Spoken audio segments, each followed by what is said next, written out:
Bon, je vais fermer le document sur les animaux et je reviens dans le document avec la carte. Sur la page 2, on va aller mettre une vidéo.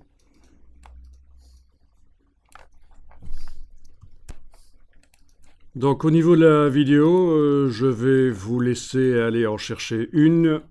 Et vous tapez dans Google le sujet de la vidéo et peut-être public domaine entre guillemets. Et à ce moment-là, vous devriez tomber, à mon avis, sur le site archive.org qui propose des vidéos au téléchargement. Ou alors je vais forcer à ce que ça s'ouvre, que ça fasse la recherche uniquement dans le site archive.org. Oui, donc vous voyez, ça c'est le site archive.org. Vous pouvez aller dedans et taper ce que vous recherchez.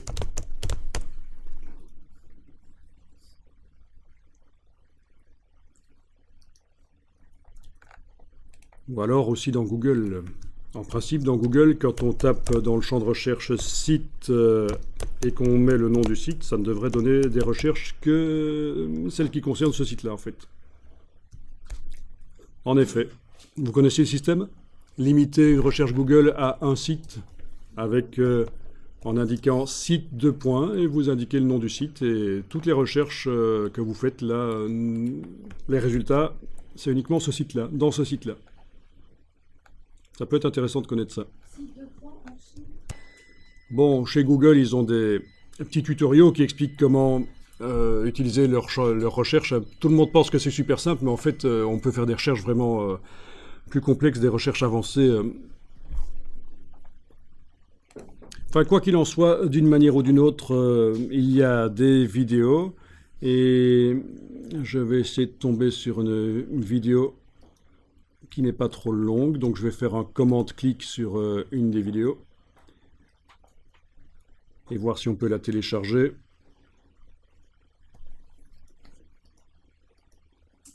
Ah, voilà, il indique le poids quand on survole. Donc 21 mégas, c'est tout à fait acceptable. Ah tiens, je vous parlais hier des formations spécialement prévues pour les smartphones et les tablettes. En voilà un. Si vous voulez mettre une vidéo dans un magazine interactif, il faut, pour bien faire, qu'elle soit disponible en MP4 pour quand le magazine est vu éventuellement sur un ordinateur, mais aussi en OGG.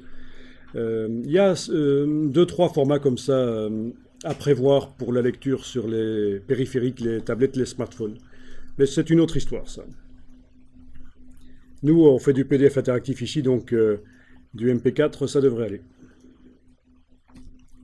Est-ce que ça marche? Vous avez réussi à trouver les choses?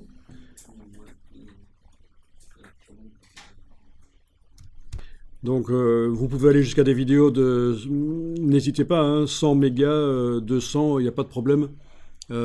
Tant que vous ne téléchargez pas une vidéo de plusieurs gigas, parce que là on n'aura pas le temps. Et on va voir d'ailleurs qu'il est possible de l'externaliser. Ça ne doit pas nécessairement être intégré au PDF. On a le choix de l'intégrer ou pas au PDF. Donc ça veut dire que si vous mettez une vidéo de 200 mégas dans votre PDF interactif, en réalité vous pouvez transférer aux gens un PDF qui est très léger, 1 méga, et la vidéo est sur un serveur web, éventuellement. Ok, donc je vais télécharger en cliquant là. Bien. Ok, la vidéo est là, elle est pourrie, mais enfin, c'est pour la démonstration, ça ira.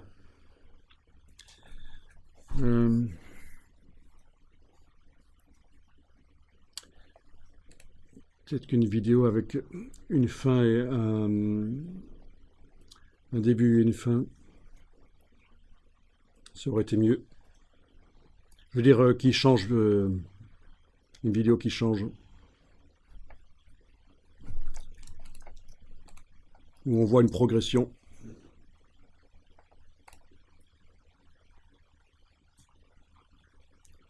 Évidemment, la danse, c'est pas l'idéal comme sujet. Je vais prendre autre chose.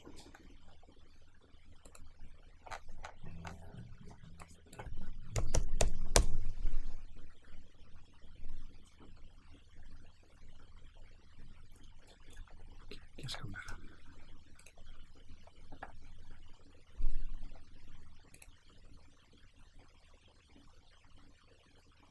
Ouais, c'est bien ça. J'ai pris finalement un chien parce que la danse, les gens sont trop statiques et alors on ne voit pas trop la différence entre le début et la fin de la vidéo et le milieu.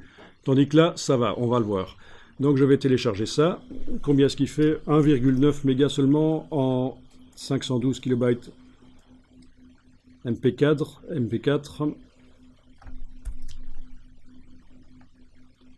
Donc je fais ça. Ça l'ouvre là dans une nouvelle fenêtre en effet, et alors on a fichier enregistré sous dans le navigateur, et normalement ça doit vous proposer d'enregistrer la vidéo qui est là visible dans la fenêtre en fait. Et c'est le cas.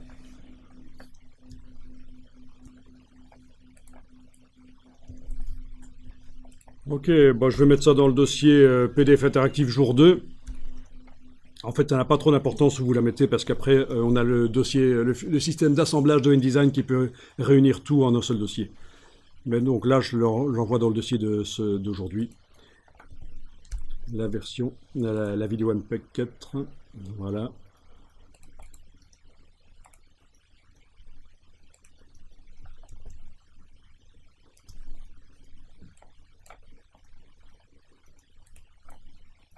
Donc, elle est là.